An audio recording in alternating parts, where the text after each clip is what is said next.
नमस्कार, स्वागत है आपका राजनीति 24 न्यूज में। और आइए डालते हैं इस वक्त की बड़ी खबरों पर नजर।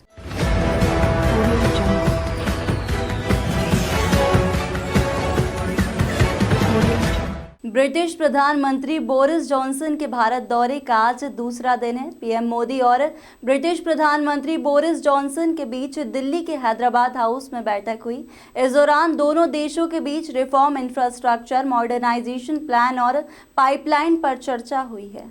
बैठक के बाद पीएम मोदी ने कहा कि जब भारत आज़ादी का अमृत महोत्सव मना रहा है, ऐसे में प्रधानमंत्री बोरिस जॉनसन का आना ऐतिहासिक पल है। उन्होंने अपनी भारत यात्रा का शुभारंभ साबरमती में गांधी जी को श्रद्धांजलि अर्पित कर किया था। वहीं इस दशक में भारत और ब्रिटेन ने संबंधों को दिशा देने के लिए रोड मैप 2030 भी लॉन्च किया था और आज की बातचीत में रोड मैप की प्रगति को रिव्यू किया और लक्ष्य भी तय किए गए हैं। नमस्कार। सबसे पहले मैं प्रधानमंत्री बोरिस जॉनसन और उनके डेलीगेशन का भारत में हार्दिक स्वागत करता हूं। प्रधानमंत्री के रूप में भले ही यह उनकी पहली भारत यात्रा है, लेकिन एक पुराने मित्र के रूप में वे भारत को बहुत अच्छे से जानते हैं, समझते हैं। पिछले कई वर्षों से भारत और यूके के संबंधों को मजबूत करने में प्रधानमंत्री जॉनसन की बहुत महत्वपूर्ण भूमिका रही है।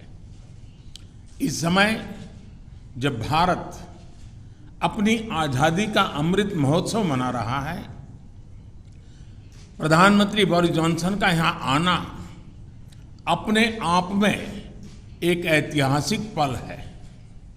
और कल तो पूरे भारत ने देखा है कि आपने अपनी भारत यात्रा का शुभारंभ साबरमती आश्रम में महात्मा गांधी को श्रद्धा सुमन अर्पित करके किया।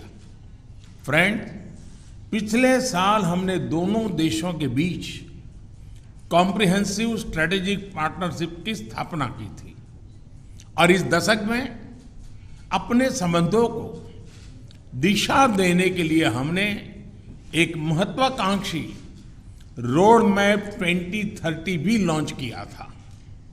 आज की हमारी बातचीत में हमने इस रोड मैप में हुई प्रगति को रिव्यू भी किया और आगामी समय के लिए कुछ लक्ष्य भी तय किए। फ्री ट्रेड एग्रीमेंट के विषय पर दोनों देशों की टीम्स काम कर रही है।